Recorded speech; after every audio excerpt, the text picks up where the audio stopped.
Non, alors, bon, pourquoi la cité platonicienne et que vient faire une telle notion dans la perspective qui est la nôtre cette interrogation sur le nous aujourd'hui, et en particulier comment des philosophes qui, j'en dirais deux mots, ont tous une perspective et une problématisation de la réalité profondément liée à l'Antiquité grecque ou aussi à, disons, à des courants un peu postérieurs, mais qui ont tous en commun de n'être pas modernes, comment une telle pensée peut-elle avoir encore le moindre intérêt pour essayer de comprendre le présent? Alors j'essaierai de montrer que au moins un aspect du présent exige que l'on se tourne vers les philosophes en islam, et cet aspect est lui-même composite, complexe. Il a une dimension politique. C'est pour ça que, bien sûr, je parlerai des modèles platoniciens de la cité. La dimension politique, on peut la résumer en une seule expression, c'est la conviction selon laquelle le savant est la seule autorité légitime. Cette conviction s'exprime pleinement dans la seule révolution, enfin de la révolution par excellence que l'on a vu se produire en islam dans une période récente, c'est-à-dire la révolution iranienne islamique en 1979, qui a mis au pouvoir des gens qui soutiennent que toute autorité politique ne peut être que l'autorité du savant. Ça, c'est l'aspect politique. Mais on verra aussi, c'est un autre aspect qui entre en contradiction avec le premier, que les modèles platoniciens nourrissent un partage entre religion du commun et religion du savant, un partage qui, alors, ne permet absolument pas à la politique de demeurer ce qu'elle pourrait passer pour être, c'est-à-dire la référence absolue. Et on verra que la référence même à Platon se divise selon qu'elle sert à justifier et à organiser une conception politique du monde, ou selon qu'elle permet, d'une certaine manière, de s'en évader, ou du moins de la relativiser en fonction de modèles du salut qui lui sont extérieurs. Alors, on peut, pour amorcer cette analyse, rappeler deux ou trois faits, même si je suis obligé de les rappeler un peu sèchement, de façon à un peu situer la question. D'abord, l'islam comme religion, je dis bien, entendu au sens de phénomène religieux, l'islam se caractérise par sa division interne et on peut dire par son éclatement quasi immédiat après la fin de l'époque historique de la prophétie de Mahomet.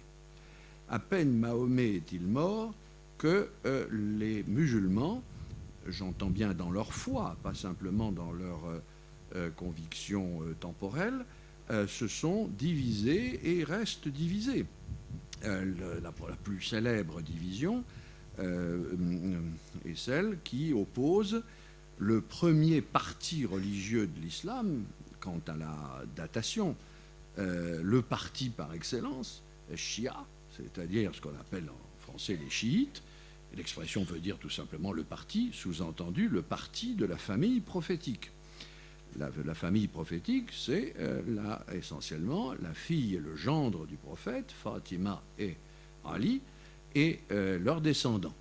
Le premier groupe qui s'est lui-même reconnu sous cette appellation, immédiatement après la mort du prophète, revendique l'autorité légitime pour la seule famille du prophète, entendu que cette autorité ne se réduit pas à une autorité temporelle, mais doit être également une autorité spirituelle.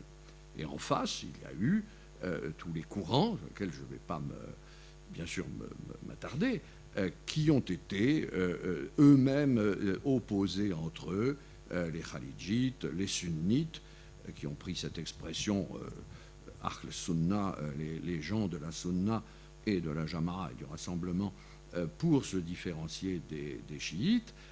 Et on voit que ces divisions durent encore, bien sûr, de nos jours. Le deuxième état de fait que l'on doit rappeler, c'est que cet état de guerre civile, on peut dire de guerre civile spirituelle qui affecte l'islam, est toujours lié à la question de la légitimation la légitimation non pas simplement du pouvoir temporel, mais de l'autorité exégétique, intellectuelle, spirituelle et morale. Et la question de savoir plus précisément qui mérite d'être qualifié de Khalifatullah, lieutenant de Dieu, tenant lieu de Dieu, expression qui est dans le Coran, mais qui, dans le Coran, désigne purement et simplement l'homme en général. L'homme est Khalifatullah, lieutenant de Dieu sur la terre, c'est-à-dire qu'il représente l'autorité, le pouvoir divin dans la création matérielle terrestre. Alors, qui véritablement, quel est l'homme dont la perfection peut légitimer qu'il soit par excellence Khalifatullah? C'est vraiment ça la question transhistorique qui se pose en permanence en l'absence du prophète proprement dit. Le troisième fait que je veux rappeler, c'est que les philosophes, sans entrer justement dans l'histoire de la philosophie islamique, les philosophes ne se réduisent pas en nombre et en école à ceux qui ont été connus au Moyen-Âge latin comme tels, les falasifat ou l'islam, les philosophes de l'islam, c'est-à-dire pour l'essentiel, d'ailleurs des figures qu'on va évoquer, Al-Farabi ou le plus grand de tous, Avicenne, ou même le très très grand Averroès. Non, loin de là, la philosophie est une activité antérieure à ces grandes figures et postérieure à ces grandes figures. La courbe de l'histoire de la philosophie islamique va du IXe siècle à nos jours, et elle comprend des figures et des écoles qui débordent de très loin la simple reproduction ou traduction des philosophes anciens. Tout ceci étant dit, on peut peut-être alors préciser en quoi et pourquoi les modèles platoniciens ont une grande importance, et même une importance herméneutique majeure pour essayer d'élucider la question du pouvoir, et en particulier du pouvoir de l'intellect et du savant. D'abord, Platon, Platon, comme d'autres philosophes anciens, Aristote bien sûr, Empédocle, les présocratiques en général, les piliers de la sagesse, Platon est considéré par les penseurs de l'islam, et pas simplement les philosophes, comme un prophète. Ceci est absolument capital. Le divin Platon, comme il est appelé couramment, est un prophète, et un prophète en un sens précis. Non pas un prophète législateur, comme Moïse, comme Abraham ou comme Mahomet, mais un prophète chargé de transmettre la sagesse. Il n'est pas venu avec un livre révélé, mais il est venu avec la sagesse, la hikmah, dont il est dit dans le Coran lui-même qu'elle est un apport divin qui accompagne toujours le livre. Donc le statut d'autorité de Platon est à la fois le statut d'un philosophe, d'un sage et d'un prophète. Ensuite, la reprise du platonisme, dont je vais donner une première représentation concrète chez Farabi, la reprise du platonisme et le modèle platonicien de la cité répond à un état de fait que j'ai mentionné plus haut, et qui est la guerre civile.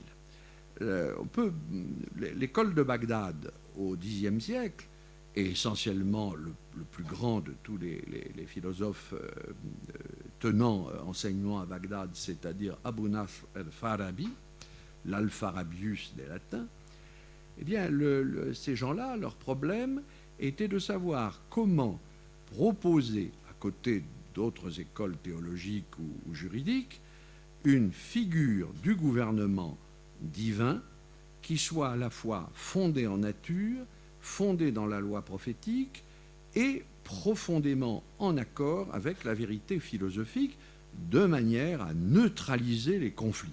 Conflits entre sunnites et chiites, conflits entre religions différentes. Je rappelle qu'à Bagdad, en l'an 1000, il y a 1 million d'habitants, dont une forte proportion de non-musulmans.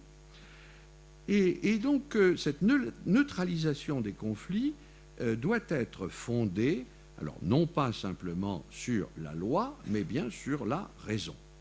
Alors, je donnerai plusieurs exemples, et la logique, au fond, de cette histoire me paraît être la suivante. Au Xe siècle, au moment où s'élaborent vraiment les doctrines platonisantes ou platoniciennes de la cité, la thèse qui va être illustrée est celle-ci. L'ordre de la cité, c'est l'ordre même de l'ensemble du cosmos. Celui qui doit diriger la cité est dans la même position que celui qui gouverne le cosmos, autrement dit Dieu, et comme Dieu, cet homme est un intellect vivant, est une intelligence en acte.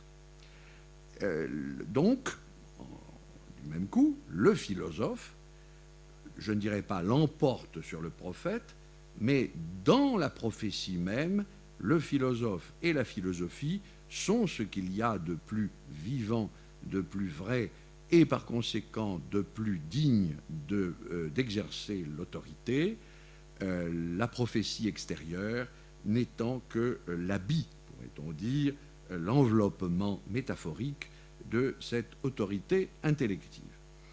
Il reste que, bien sûr, prophétie, guidance spirituelle et philosophie ne font qu'un, de même que le gouvernement politique ne fait qu'un avec la vie intellective.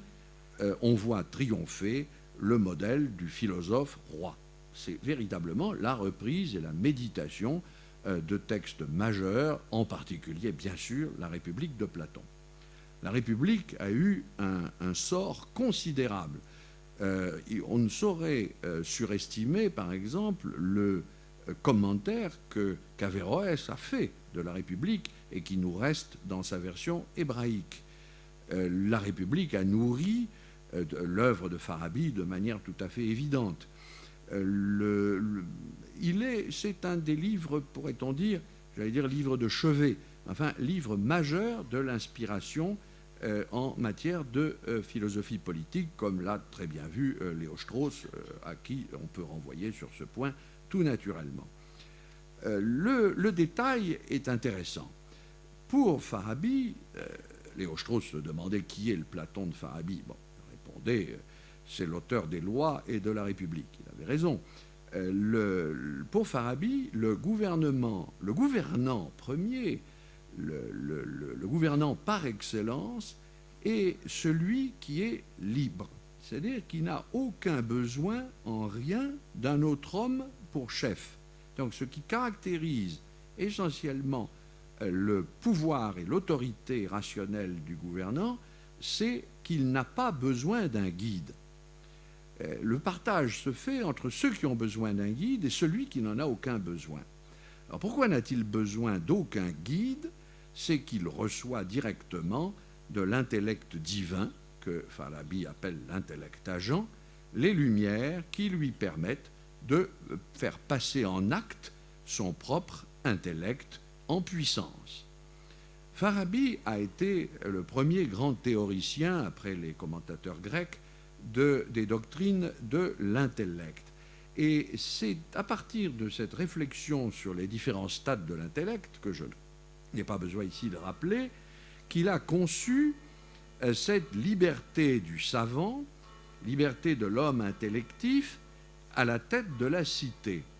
Au-dessous de cet intellectif, appelons-le ainsi, la cité se présente, selon lui, comme un organisme vivant assurant principalement la paix civile. En ce sens, tous les raisonnements de Farabi, qui seront repris par Nassir Toussi, par Mullah Sadra, vous verrez tout à l'heure, par tout le monde, sont des raisonnements qui se fondent sur une doctrine du droit naturel et de la menace permanente de la guerre de chacun contre chacun. Le raisonnement deviendra trivial en philosophie. Les hommes ne peuvent pas vivre solitaires, les hommes ont besoin de vivre en société, mais hélas, les passions, les désirs, la colère et la concupiscence empêchent une sociabilité naturelle et rationnelle. Il faut donc qu'il y ait un homme prédestiné à cela qui introduise une paix organique dans le cosmos politique, exactement comme Dieu introduit une paix organique dans le cosmos tout court, dans le macrocosme. Cet homme, c'est à la fois le politique et l'homme intellectif. Et il est politique parce qu'il est l'homme intellectif. Il ne doit donc pas avoir besoin d'être guidé, puisque c'est lui qui guide, et qui guide non seulement en vue du bonheur, mais en vue de la paix sociale. L'idéal philosophique qui vient au fond contredire la réalité étant la guerre civile permanente, c'est l'idéal de la pacification par une hiérarchie rationnelle. Au-dessous de notre homme politique et intellectif, en effet, la cité se présente comme une hiérarchie, mais attention, une hiérarchie dont les degrés se diversifient selon la perfection, du plus parfait au moins parfait, et exactement comme les existants se hiérarchisent selon leur perfection. Là, le modèle est moins platonicien qu'il n'est aristotélicien, et surtout ce modèle, c'est celui du cosmos antique. Alors, sans entrer dans le détail de ce cosmos, vous savez que depuis Aristote, le cosmos est conçu comme une série de cieux. Alors jusqu'à Avicenne, il y a 8 sphères célestes emboîtées les unes dans les autres. Avicenne en rajoutera une 9e. Et ces cieux ou sphères emboîtées les uns ou les unes dans les autres ont pour centre le monde sublunaire, terrestre, et pour extériorité, au-delà de ce monde clos, l'univers des intelligences immatérielles, au-dessus desquelles il y a le trône de Dieu, entouré des anges rapprochés de ce trône qui ne cessent de célébrer la louange de Dieu. Bon. Alors, cet univers clos est le modèle de la politique rationnelle en islam jusqu'à nos jours. Et je dis bien jusqu'à nos jours, c'est-à-dire jusqu'à maintenant, jusqu'au présent. C'est un modèle qui résiste à toute espèce de modification de l'histoire des sciences. Ce point, je dois le rappeler. Et c'est à la condition de ce cosmos que la politique peut être une politique divine. L'expression est très intéressante. Siyasa ilahiya, politique divine, ça ne veut pas dire que Dieu est une sorte de despote qui intervient en permanence dans les affaires. Ça veut dire que la science divine se matérialise, pourrait-on dire, s'incarne dans cet ordre cosmique, ordre fini, dominé par le monde des intelligences, et qui descend jusqu'à la matière. Et la politique humaine est le reflet, l'imitation, l'image de cette politique divine, de cette cosmopolitique. Je cite simplement un passage qui est tiré d'un ouvrage qui s'intitule « Le gouvernement politique » de Farabi, qui vous en dira plus que tout ce que je peux gloser. C'est ainsi que les diverses parties de la cité sont liées les unes aux autres et sont en parfaite harmonie, étant hiérarchisés selon le degré de priorité ou de postériorité, c'est-à-dire ceux qui sont plus parfaits qui ont le statut des causes et ceux qui sont moins parfaits qui ont le statut des causés. Il en va comme des êtres naturels, comme des êtres qui commencent par le premier, Dieu, et qui finissent à la matière première par les 4 éléments, l'air, la terre, l'eau, etc., le feu. Le gouvernant de cette cité ressemble à la cause première, à la cause de l'existence des autres existants. Donc le gouvernant politique fait exister la cité exactement comme Dieu fait exister le monde.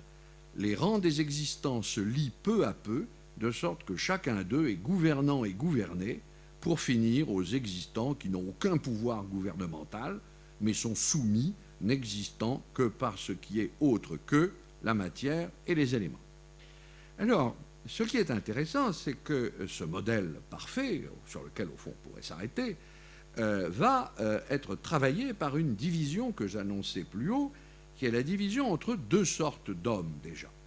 L'homme qui conçoit les principes politiques, qui conçoit ce qu'est le bonheur et qui conçoit donc clairement et distinctement les conditions pour y parvenir. Cet homme-là, c'est l'homme de l'intellect, précisément. Et puis alors, il y a l'homme qui les imagine, mais qui ne les conçoit pas de manière intelligible. Ça, c'est le commun des fidèles. Et Farabi introduit une distinction évidemment très délicate, et en tout cas très problématique pour des musulmans, comme d'ailleurs pour d'autres, la distinction entre ceux qui intelligent et qui sont dans la vérité, et ceux qui accueillent dans leurs âmes par l'imagination ces mêmes principes, et cela, dit Farabi, ce sont les croyants, Mokmenoun. Donc le croyant, qui est quand même la figure centrale de l'élu dans l'élément coranique, enfin, être un croyant, c'est véritablement pouvoir accéder au salut. Le croyant est en réalité une figure de deuxième ordre, puisque c'est l'homme de l'imagination. C'est que le croyant croit, non pas parce qu'il comprend, mais parce qu'il est persuadé par les miracles. Je ne m'appesantirai pas sur cette distinction, mais elle est absolument capitale. La philosophie en islam a posé cette distinction qu'on retrouvera en Occident chez des lecteurs de ces auteurs. Pas besoin de dire que Spinoza en dépend grandement. La distinction entre la religion du miracle et la religion de l'intellect. Un autre auteur que Farabi, que je cite de mémoire, dit très clairement les croyants sont persuadés par un seul miracle, mais l'homme de l'intellect ne serait pas convaincu par tous les miracles du monde. Et il donne d'ailleurs l'exemple du bâton de Moïse, le bâton transformé en serpent, qui persuade n'importe quel fidèle, mais qui ne saurait convaincre aucun homme digne de l'appellation d'intellectif. Il y a donc bien une division entre la croyance dans l'imagination qui est justifiée, qui n'est pas du tout médiocre et méprisable, qui est fondée sur l'ordre du miracle, et la croyance et la conviction par l'intellect. Cette division est si importante qu'elle crée une scission qui, à mon sens, ne peut absolument pas s'effacer. Il y a vraiment une religion pour les ignorants et il y aura une religion des savants.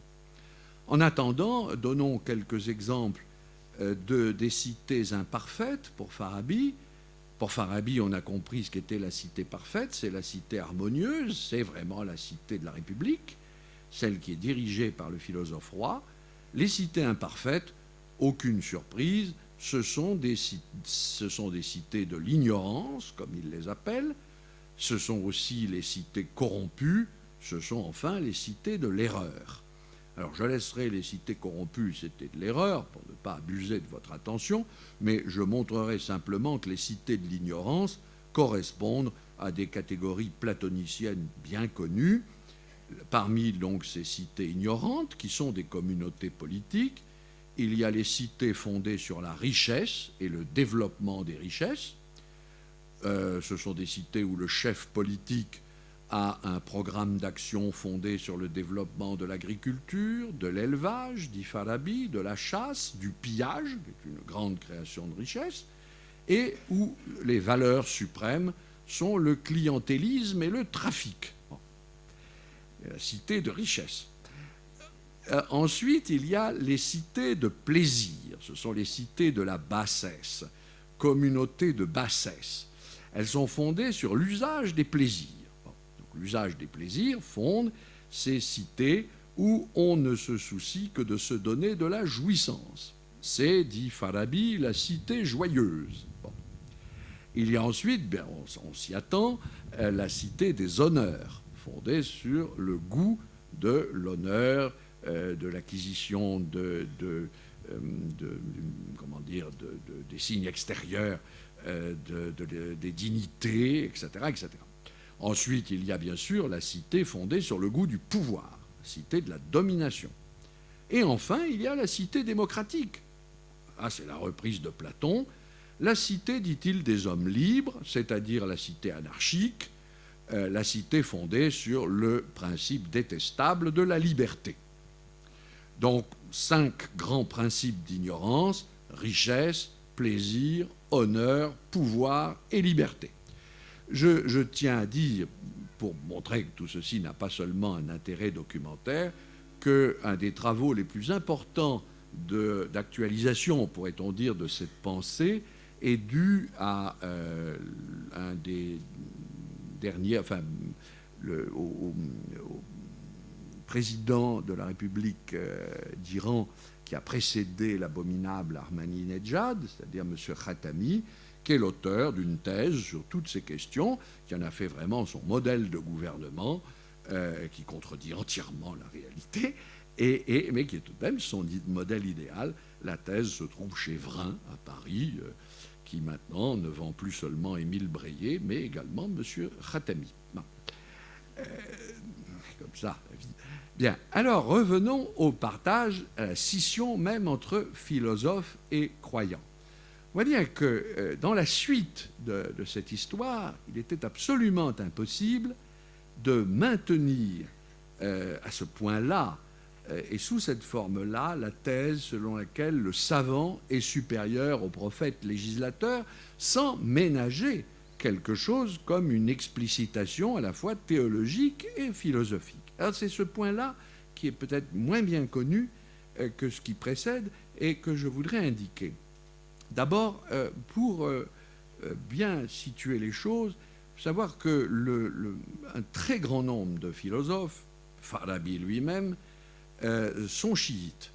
C'est-à-dire que pour eux, la question du guide, la question de celui qui maintient l'héritage prophétique est une question centrale. C'est la question de l'imam. Imam, ça veut dire guide. Évidemment, déjà, cette expression les rapproche du platonisme et de la philosophie néoplatonicienne aussi. Mais surtout, ils ont en commun avec tous les autres chiites de considérer que l'héritage prophétique n'est pas simplement la gestion du pouvoir temporel.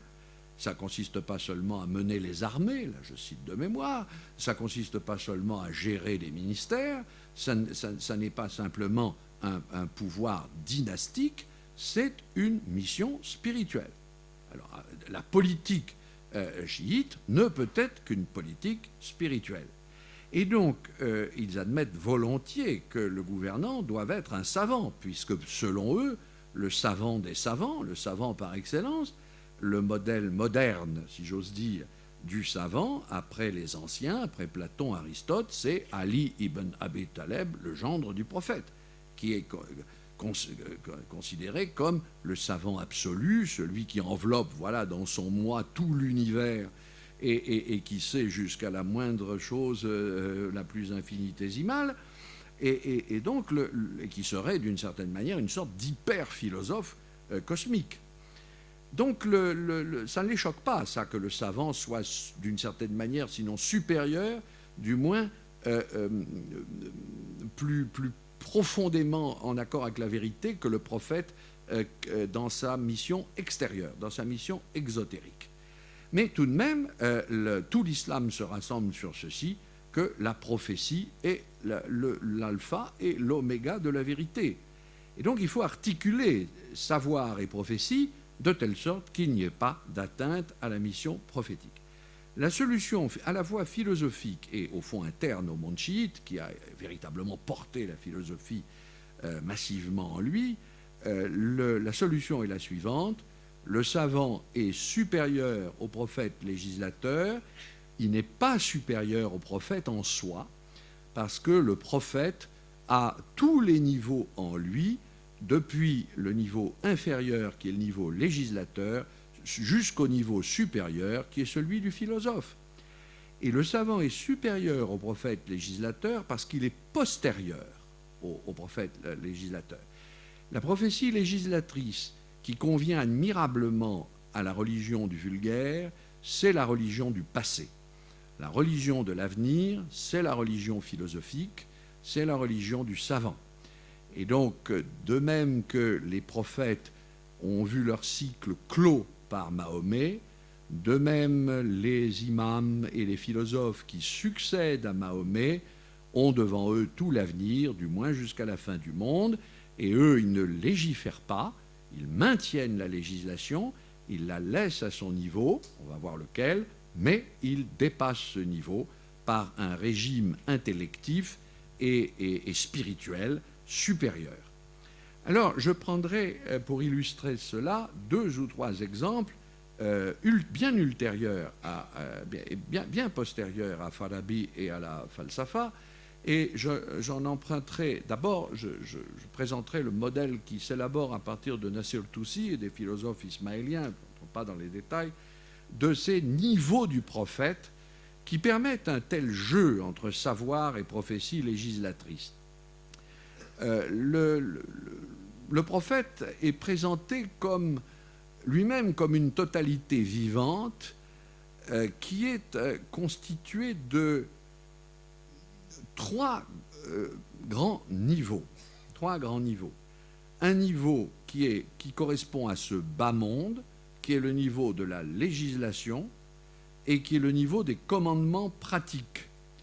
Les commandements pratiques valent ce que valent ce bas monde. Et quand on dit ce bas monde, vraiment l'expression de dunya en arabe signifie ce monde vil, vraiment c'est la terre vaine, pour parler comme le poète. Eh bien, cette terre vaine, elle doit passer. Elle a un commencement dans le temps, elle est créée, et elle a une fin dans le temps, c'est le jugement dernier et le retour d'ailleurs du 12e imam et de Jésus et de l'ensemble des prophètes. Donc, et le jugement qui suit. Donc la vie morale, la sagesse pratique et par conséquent la politique sont à la fois nécessaires et d'une certaine manière précaires. Et surtout, cette politique est essentiellement conçue comme une éducation. Les commandements pratiques sont des commandements éducatifs et on cite sans cesse une parole attribuée à Mahomet, « Monseigneur m'éduque », Monseigneur c'est Dieu, « Monseigneur m'éduque, combien excellente est donc mon éducation ». La morale est une pédagogie et on retrouve toute la pédagogie platonicienne qui va s'engouffrer dans tous les réseaux de la purification morale, de l'éducation morale et de la, pourrait-on dire, de l'élevage de l'âme. Ensuite, il y a un niveau de la science. La sagesse cognitive est le 2e grand niveau des, pourrait-on dire, constitutifs de la vie prophétique. Et ça, c'est le propre des savants et des philosophes. Donc, à ce 2e niveau, le philosophe est prophète et le prophète est philosophe. Mais attention, pour sauver, si j'ose dire, les apparences, mais plus que ça, pour fonder le concept même de la science, on soutient que ce sont les prophètes et les imams qui enseignent la science aux philosophes, et on retombe bien sûr sur ce modèle qui est aussi apparu en Occident. Moïse a enseigné la philosophie à Platon. Là, d'ailleurs, on a aussi Moïse a enseigné la philosophie à Platon, et avec Moïse, Abraham avant lui, et Jésus et Mahomet. Voilà, les 4 grandes figures sont les véritables enseignants majeurs, et avec eux, bien sûr, tous leurs imams. Je ne peux pas me développer ça, mais Moïse, pour nos auteurs, a des imams. Le premier étant Aaron, qui est justement porteur de la science. Et Abraham a aussi un imam, qui est Ismaël. Il y a Isaac et Ismaël. Isaac est successeur et Ismaël est imam. Jésus a un imam qui est Simon-Pierre, etc. Bon, ça, c'est une autre affaire. Donc, 3e niveau, la mystique. 3e niveau, la mystique. Et là, à ce niveau-là, on est hors politique. Le 3e niveau est le niveau où le prophète manifeste en sa personne l'élite des amants de Dieu, je cite, et de ses amis véridiques. Et là, on s'appuie sur un verset du Coran qui fait scandale, en particulier aujourd'hui, chez les pas chez les frères musulmans par exemple, le verset 53 du Sourate 41, nous leur ferons voir nos signes dans les horizons et en leurs âmes, jusqu'à ce que se manifeste clairement à eux qu'il est le réel, Dieu. Ne suffit-il pas que ton Seigneur soit de toutes choses témoin? Premier verset. Deuxième verset, verset 54 de la Sourate 5, Dieu amènera un groupe qu'il aimera et qui l'aimera. Dieu amènera un groupe. Donc, ça n'est pas tous, c'est un groupe. Et donc, ce troisième niveau, appelons le niveau de la mystique d'amour, ne concerne pas la politique, le niveau du commun, tous, ne concerne pas la science, quelques-uns, mais concerne ceux qu'on appelle l'élite de l'élite, mais élite en français traduit très mal, le quelques-uns de quelques-uns, chas à la chouas, et ce groupe, c'est ceux que Dieu aime et qu'il aime. Alors, c'est très important, parce que ce degré-là est celui, et là on rejoint des choses que hier Catherine Clément mentionnait dans le cadre de l'hindouisme, j'aurais aimé en parler avec elle, c'est le point, non seulement hors politique, mais où se lèvent, disent nos auteurs, les voiles du moi. Le moi disparaît à ce niveau-là. Le prophète devient celui que l'on doit imiter, en ceci que, à ce niveau mystique, Dieu apparaît, on a la théophanie intégrale de Dieu, selon les attributs de la gloire et de la sainteté, disent nos auteurs, et le fidèle, en l'occurrence le prophète ou tous ceux qui l'imitent, s'éteint à soi-même. Il s'éteint à soi-même, il disparaît à soi-même, et en même temps, il est, alors c'est là la différence peut-être avec les auteurs de l'hindouisme, il est rétabli dans l'être par Dieu, Dieu le rend permanent par l'attribut de la beauté. Tout à fait capital, parce que le sommet de la prophétie, c'est la manifestation dans le miroir devenu absolument nu de l'humanité, de la beauté divine. Alors, on peut dire que la foi est mystérique dans le premier degré, le degré du vulgaire, parce qu'elle est fondée sur l'imagination qui constitue l'ordre du politique autour de la prophétie législatrice. La foi devient vision au deuxième degré, parce qu'elle est contemplation directe et science, et alors elle devient amour mystique au troisième degré. Et ces trois degrés se récapitulent, j'allais dire, dans la légende de Mahomet, c'est-à-dire dans un événement qui est capital pour la conscience de nos auteurs, qui est la fameuse ascension céleste du prophète à partir de Jérusalem jusqu'au trône de Dieu. En effet, chaque étape de cette ascension céleste correspond à l'un de ses pouvoirs ou à un de ses degrés. Et comme on le voit, le degré de la science n'est pas le dernier degré, il n'en est que le deuxième, avant le degré de la mystique. Et on comprend en tout cas, et c'est ça que je voulais montrer, que le degré de la politique, qui était si central chez Farabi, se relativise. Bien sûr, il est très important, et même on va voir qu'il, dans le détail, il est un programme assez, parlant, on va dire ça comme ça, pour ne pas dire assez effrayant. Mais toute la question est de savoir s'il est le premier ou le deuxième ou le troisième. Or, il n'est que le premier degré.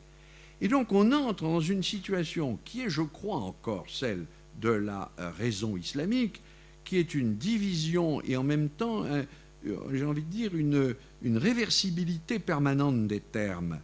À la fois, le prophète législateur est tout entier le prophète et la raison législatrice est tout entière la raison gouvernante, et de notre côté, il ne l'est pas. Alors cette logique totalement contradictoire, je n'ai pas le temps de l'exposer, elle est absolument fondamentale. La logique philosophique de nos auteurs n'est pas une logique du ou bien, mais de l'unité, non pas des contraires, mais des contradictoires. Il est contradictoire que le mystique et le législateur aient une autorité ensemble, eh bien c'est ça qui est le vrai. Alors ça, c'est quelque chose que j'ai du mal à rendre sensible, mais je vais essayer d'illustrer, au moins, par des exemples d'ailleurs qui sont eux-mêmes platoniciens. En effet, au niveau législatif, en bas, au premier degré, le législateur doit avoir alors tous les pouvoirs que vous rencontrez aujourd'hui dans tous les programmes qui, de ce point de vue, n'ont pas changé, les programmes de la prescription législatrice.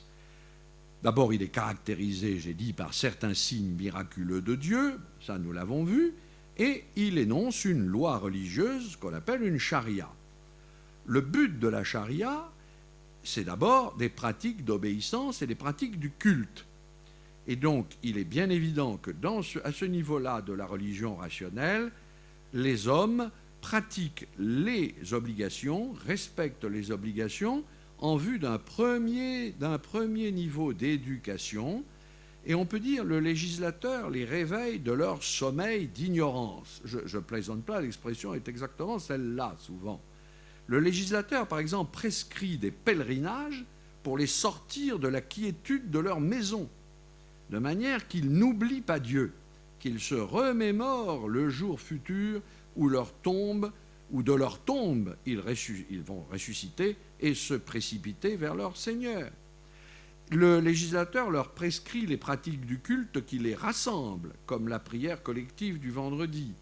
Le législateur leur prescrit bien sûr la prière, qui est un rappel à l'humilité, les sacrifices pratiqués dans le temple, etc., etc. Pour l'essentiel, le modèle politique, à ce niveau-là, c'est le modèle du voyage. Ça n'est pas du tout un modèle statique, c'est un modèle dynamique.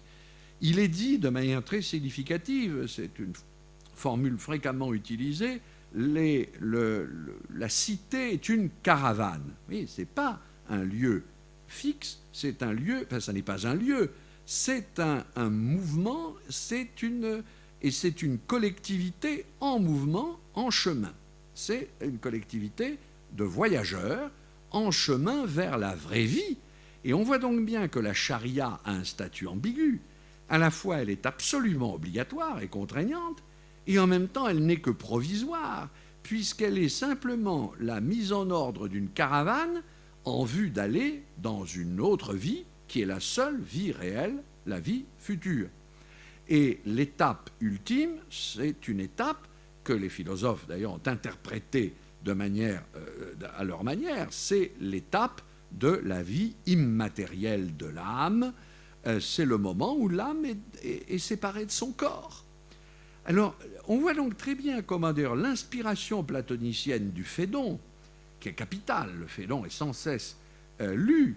Il y a un très grand nombre de textes sur la mort volontaire, qui sont très importants. Aimer la mort, vouloir la mort, reprenant littéralement Socrate. Il faut aimer la mort. Il faut aimer la mort parce que c'est la séparation de l'âme et du corps. Il faut mourir à ce monde. Bon, ça n'a rien à voir avec toute forme de suicide ou bien entendu. Enfin, il faut aimer la mort. Les caravanes, donc, voyagent vers Dieu. Elles se succèdent. Certaines sont proches dans le temps, certaines sont lointaines. Les prophètes sont les chefs des caravanes. Et donc, il faut élever les corps, éduquer les corps. Les corps, vous avez l'expression fréquemment utilisée, sont des montures. Les corps sont des montures, des dromadaires, des chevaux, et il ne faut pas tuer la monture tant qu'on n'a pas achevé le voyage. Les réalités donc de ce monde sont à la fois inférieures, puisqu'elles expriment le lien de l'âme avec le corps, et donc elles sont méprisables, et en même temps elles sont très importantes, parce qu'elles préparent le retour. Le concept fondamental ici, c'est le retour. Et le retour est défini par le retrait. On se retire du monde. Le retour, c'est le moment où l'on vit en état de célibat, littéralement. Ici, il faut se marier, ici, il faut engendrer, ici, il faut conserver l'espèce et la progéniture, vous allez voir où ça mène, et en vue d'être seul avec le seul là-haut. Voilà. Alors, Dieu crée justement tout ce qui est nécessaire à cette vie provisoire. La nourriture, les demeures, les vêtements pour la survie de la caravane. Il meuble les maisons provisoires, il permet de creuser des canaux pour irriguer. Et surtout, Dieu crée les femmes. Les femmes permettent les rapports sexuels. Et les serviteurs aussi. On couche avec les femmes, on couche avec les serviteurs. Alors, on perpétue ainsi l'espèce. Et Dieu a prédisposé un appétit sexuel qui conduit à cette pérennisation. Vous voyez que là aussi, les contradictoires sont simultanés. À la fois, la vie solitaire est meilleure que la vie sociale, ça toujours. Alors, les philosophes ont écrit des textes sur la vie solitaire en pagaille, et si vous voulez, on pourrait développer ce point. Mais d'un autre côté, en vue d'atteindre, au fond, cette vie solitaire paradisiaque, il est absolument nécessaire de privilégier son contradictoire, c'est-à-dire la vie où l'on use des organes qui sont adaptés à la perpétuation de l'espèce. D'autre part, toujours dans cet élément, l'homme, bien sûr, préfère l'isolement et la solitude, mais la loi, la charia, maintient la propriété, les possessions légitimes, etc., etc. De là, une justification philosophique des grands commandements de l'islam qui, en elle-même, est très intéressante. Les littéralistes, appelons-les ainsi, j'aime pas cette expression parce que j'aime bien, moi aussi, malgré les apparences, la lettre, et les littéralistes, en l'occurrence, ce ne sont pas du tout des gens qui soutiennent la lettre, mais qui soutiennent en réalité un niveau tout à fait grossier d'interprétation. Donc ne les appelons pas ainsi, revenons là-dessus. Disons, les courants les plus fréquemment connus aujourd'hui, par exemple les Hanbalites, les Wahhabites, les courants du sunnisme politique radical, ont exactement la même conception de la charia que les philosophes, mais ils ne la justifient pas du tout de la même manière. Le grand partage, c'est que la philosophie, et singulièrement donc les auteurs après Nasir Toussi au XIIIe siècle, justifient les commandements précisément par cette idée de mouvement, de caravane, de passage. Il s'agit de protéger les pèlerins contre tous les embarras du chemin. Alors, le djihad, par exemple, le djihad contre les infidèles, leur mise à mort a pour finalité d'empêcher que ceux qui refusent la vérité ne troublent les pèlerins. C'est très important, ça n'est pas sympathique du tout, ça renvoie directement, alors non plus à la République, mais aux lois. Il est interdit de refuser la vérité. Non seulement il est interdit de refuser la vérité, mais il est interdit d'être athée, parce que l'athée mérite la mort, puisqu'il se la donne à lui-même. Dieu n'est autre que l'acte même d'exister. Donc celui qui nie Dieu, nie l'être. Et d'ailleurs, il s'ensuit des raisonnements qui sont à peu près ceux qu'on retrouve chez Locke et chez John Locke dans le traité sur la tolérance. Ce serait très intéressant de comparer. L'athée est exclu de la collectivité parce qu'il se nie lui-même. Il se nie lui-même. Et en niant Dieu, il se condamne lui-même au non-être, et donc on n'a qu'à suivre son raisonnement et le mettre à mort. Les infidèles, c'est la même chose. C'est ceux qui refusent la vérité. Donc on doit les tuer. La mise à mort des libertins et des prostituées est également justifiée par le désordre manifeste qui est causé par les déviants. Ils empêchent ceux qui voyagent vers le voisinage de Dieu de voyager tranquille. Voilà. Donc il faut les tuer comme on chasse des embarras. Le vol et le brigandage, ça va de soi, puisque les voleurs et les brigands retirent leurs moyens de vivre, bien sûr, aux pèlerins de la caravane. Même chose pour la fornication, la pédérastie et autres crimes contre les bonnes mœurs, parce que tout ça... Alors voilà, c'est là où au niveau de la législation, il faut faire l'éloge du mariage et de la procréation, alors même qu'on vise une vie où il n'y aura plus ni mariage, ni loi, ni procréation. Mais en attendant, l'homosexualité et l'adultère, fornication, c'est-à-dire le rapport sexuel illégal, doivent être très sévèrement punis, puisqu'ils portent atteinte, par leur exemple, à la reproduction de l'espèce. Ce n'est pas du tout pour des raisons morales, c'est simplement parce qu'on ne fait pas assez d'enfants. On ne fait pas assez d'enfants, et il faut en faire toujours davantage. Alors, qui a dit ça? Ce n'est pas du tout Mahomet. Celui qui a dit ça, c'est le divin Platon. Il a dit ça dans les lois, et le divin Platon est l'autorité pour justifier la charia, à ce niveau-là. Et pourquoi on se réfère à Platon? Parce que Platon est un anti-politique. En quel sens? Platon est un anti-politique parce que, contrairement aux philosophes, en particulier ceux de l'école de Bagdad, qui considéraient que la religion et la politique, c'était la même chose, Platon, dans les lois, a parfaitement compris que la religion est supérieure à la politique, que le législateur religieux est celui qui guide la politique, et que la politique n'est qu'un instrument, un moyen au profit au service, disent-ils, de la religion. La religion commence là où la politique, le mouvement de la politique finit. La loi religieuse est un mouvement dont le principe est le terme final de la politique. Qu'est-ce que ça veut dire? Ça veut dire que la charia authentique commence là où la politique finit.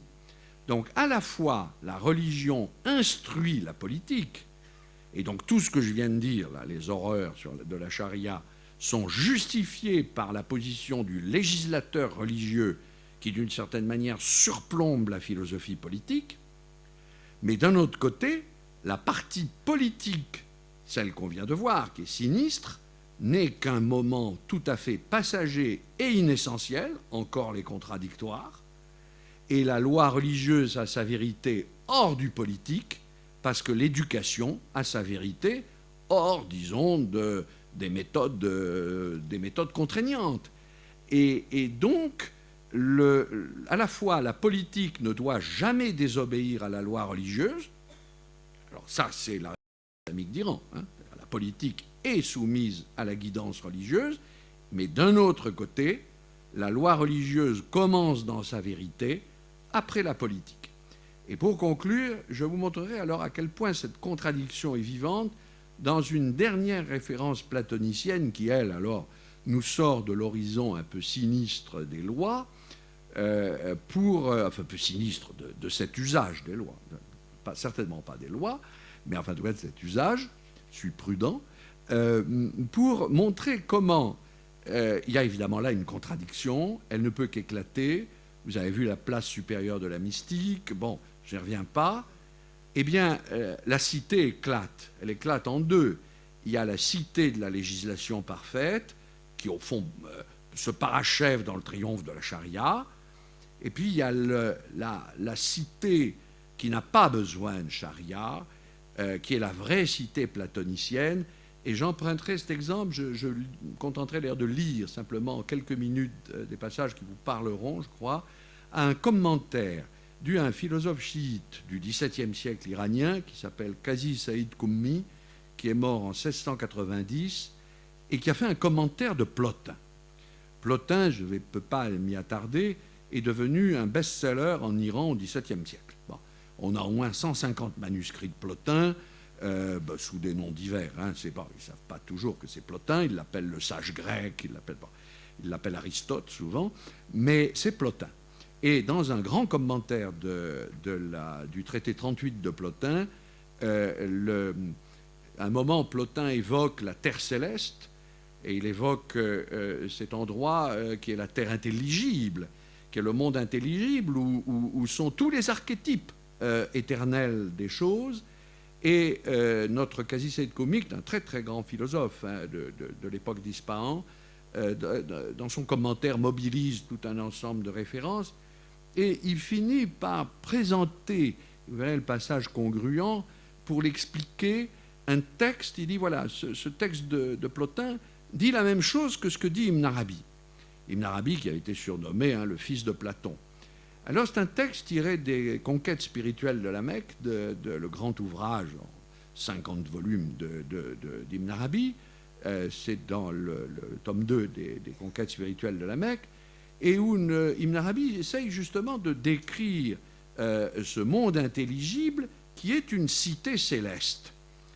Et voici entre autres ce qu'il en dit, qui est recopié tel quel par notre philosophe. Et vous verrez du coup que la cité n'a plus ici du tout le même sens. l'un des savants, des sages, des philosophes, parle d'une chose que je connais d'un témoignage direct.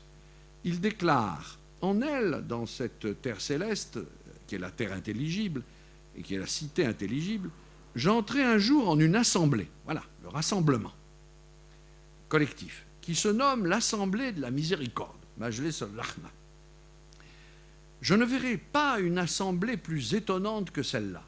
Puis ensuite, il explique, j'entre dans cette assemblée, et alors m'apparaît une manifestation divine, c'est un homme divin, une figure angélique peut-être, et elle ne m'attire pas hors de moi-même. Autrement dit, je ne tombe pas dans les pommes, pour parler clairement. En effet, dans ce monde intelligible, dans cette terre intelligible, si les apparitions surviennent, c'est tout différent d'ici. Là-bas, elle ne nous tire pas de nous-mêmes, elle ne nous cache pas la vue directe que nous avons du monde ambiant. Autrement dit, il n'y a pas de contradiction entre l'ascèse, l'évanouissement à soi, tout ce dont on parlait des hindous, et la vie consciente, loin de là. Là-bas, c'est une ascèse qui se passe, pourrait-on dire, en union avec la vision et la parole. Alors du coup, j'ai pu me rendre compte de la manière dont était organisée cette cité. En elle, il y a les jardins, les paradis, les animaux, les minéraux, ce dont seul Dieu connaît le nombre. Et toutes les réalités sont dotées de logos, et toutes sont vivantes. Donc on a une cité idéale où tout, depuis les tables jusqu'aux chaises et jusqu'aux êtres humains, ou les animaux, est doué de logos, littéralement, c'est-à-dire à la fois de parole, d'intellect, de raison et de vie spirituelle. La vie de tout vivant est une vie douée de logos.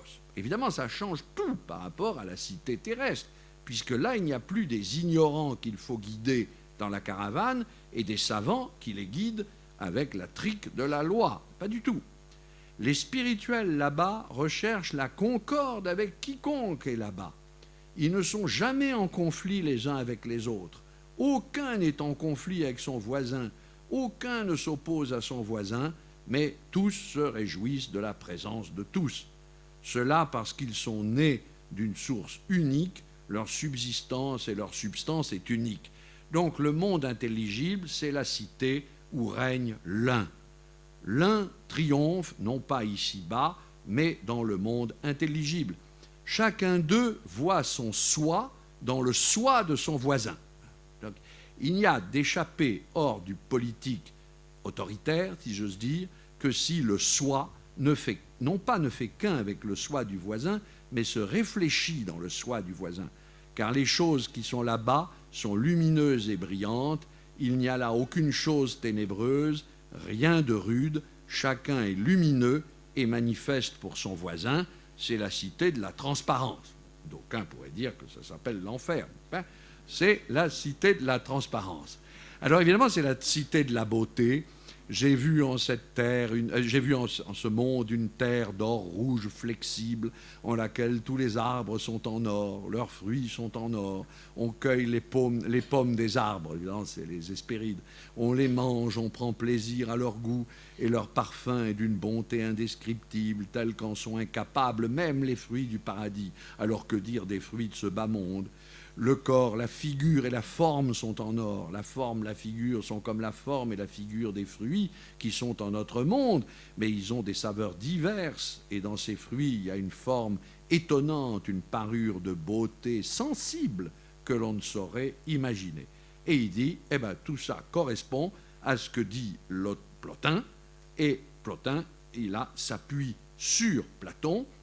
Voilà la traduction arabe de Plotin que je traduis, puisque leur regard n'est pas le fait des yeux corporels périssables qui tombent sur les surfaces des corps aveugles, mais leur regard est le fait des yeux intellectifs spirituels qui rassemblent dans la sensibilité unique la totalité des puissances qui appartiennent aux 5 sens, avec une puissance sixième et singulière.